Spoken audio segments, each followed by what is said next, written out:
Daraini amin. Dia kata al-thalithatu, yang ketiga dia kata as-sabru 'alal bala'i. Hendaklah seseorang itu dia sabar di atas bala yang diuji oleh Allah Ta'ala kepada dia. Tuan-tuan, kita dah terang sabar itu dia ada 3 peringkat semua sekali. Sabar dia ada 3 peringkat. Yang pertama, as-sabru 'anil ma'siyah. Dia sabar dengan maksiat kepada Allah Ta'ala.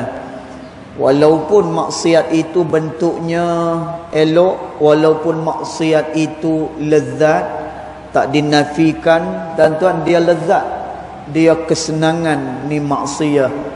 Ni disebutkan oleh ulama dan berdasarkan pada hadis Nabi sallallahu alaihi wasallam, yang mana maksiat itu adalah benda yang selari dengan hawa nafsu yang dibekalkan kepada manusia. Dan tuan, jadi semanis apapun, selazat apapun maksiat itu, maka bersabar. Kita sabar, kita tak ambil kelezatan yang sebentar ini untuk kelazatan yang kekal nanti pada hari akhirat. Jadi dia kena sabar. Dan kemudian martabat sabar yang berikutnya, yang kedua, as-sabru 'ala ta'ati. Dia kena sabar ketika mana melakukan taat kepada Allah Ta'ala. Dan dia berjalan macam mana pun, nila ni tengah musim cuti sekolah, orang duk berjalan.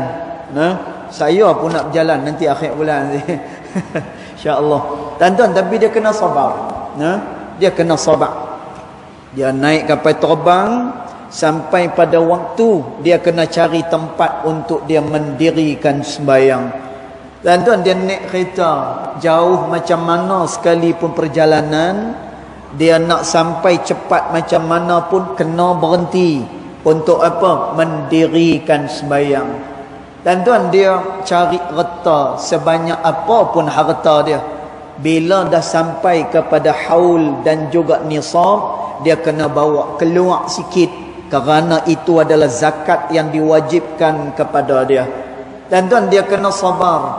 Bila mana dia ada isteri, dia ada anak-anak, maka dia kena jaga, dia kena nafkah dia punya keluarga dia. Dan tuan, dia kena sabar. Dan itu nanti akan jadi apa? Yang tu akan jadi saham kepada dia.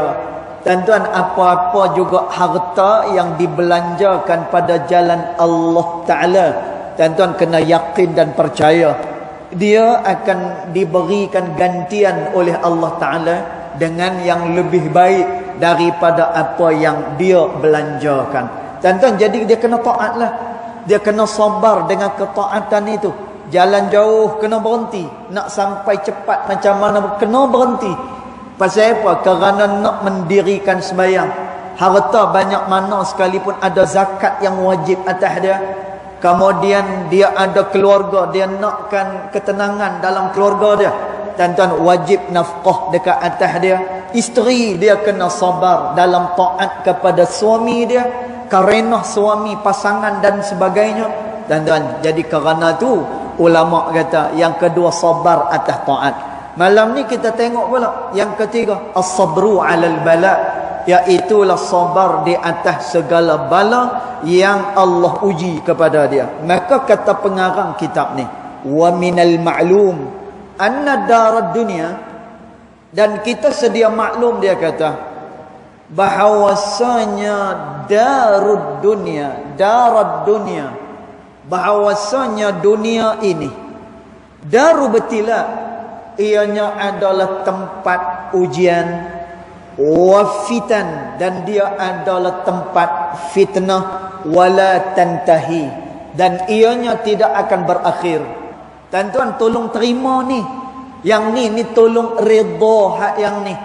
Kalau kita redha, kalau kita faham yang ni, dan tuan, kita boleh terima hakikat ini. Dan tuan, segala cabaran yang berada di atas muka bumi, kita akan dapat hadapi dia. Kerana apa? Kerana kita tahu dah memang itu resmi dunia. Kita tahu dah Tuan-tuan, maka dunia yang penuh dengan pancaroba ni, tuan-tuan, dunia yang kadang-kadang membuatkan kita rasa gembira, yang kadang-kadang membuatkan kita berasa sedih, yang membuatkan kita rasa takut, macam-macam perasaan.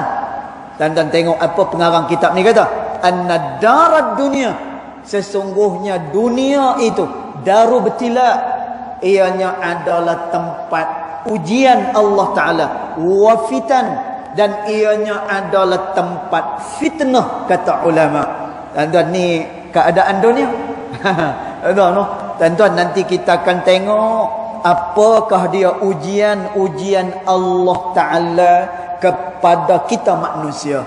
Tuan-tuan, ujian semua kena, termasuk Nabi SAW. Kata Nabi SAW, asyaddul bala, yang paling berat dia punya bala, dia punya ujian, kata Nabi SAW, adalah al-anbiya'i war rusul. Yang ni yang paling berat diuji oleh Allah Ta'ala, iaitu para nabi dan juga para rasul. Tuan-tuan, kemudian siapa lagi yang diuji oleh Allah Ta'ala? Thummal amsal fa amsal. Kemudian orang-orang yang mengikuti jalan keduanya, iaitu jalan Nabi dan juga jalan para rasul. Tuan-tuan, ni adalah orang-orang yang asyaddul bala. Mereka berat, mereka banyak dahsyat diuji oleh Allah Subhanahu wa Ta'ala. Tuan-tuan, jadi ini satu kenyataan yang tak boleh kita elak dia.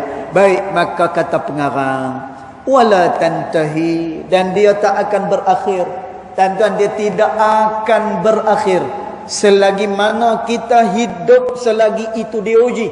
Kemudian Allah Ta'ala kata, walaqad fatanna alladhina min qablihim, sesungguhnya kami telah menguji orang-orang yang sebelum daripada mereka itu. Allah dah uji dah. Sebelum daripada kita dah diuji ramai orang oleh Allah Ta'ala. Fala ya'lamanna Allahu alladhina sadaqu, maka dapat diketahui daripada ujian itu, diketahui siapakah dia sadaqu, orang yang benar dengan Allah Ta'ala.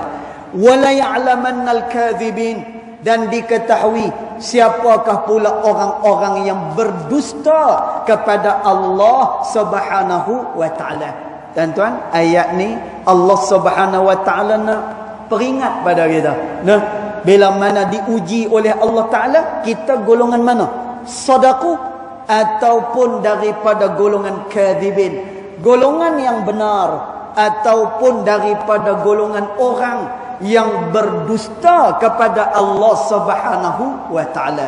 Tuan-tuan, kita doa dengan Allah Ta'ala, mudah-mudahan kita istiqamah atas stand kita, atas mauqif, atas kedudukan kita sebagai orang yang beriman kepada Allah Subhanahu wa Ta'ala. Tuan-tuan, nanti kita akan tengok pula perkara-perkara yang mana perlu untuk seseorang itu sabar, dan bagaimana pula untuk jadi orang yang sabar dengan segala yang diuji oleh Allah Subhanahu wa Ta'ala kepada kita manusia. Jadi kita sambung nanti pada pertemuan yang akan datang, insya-Allah taala.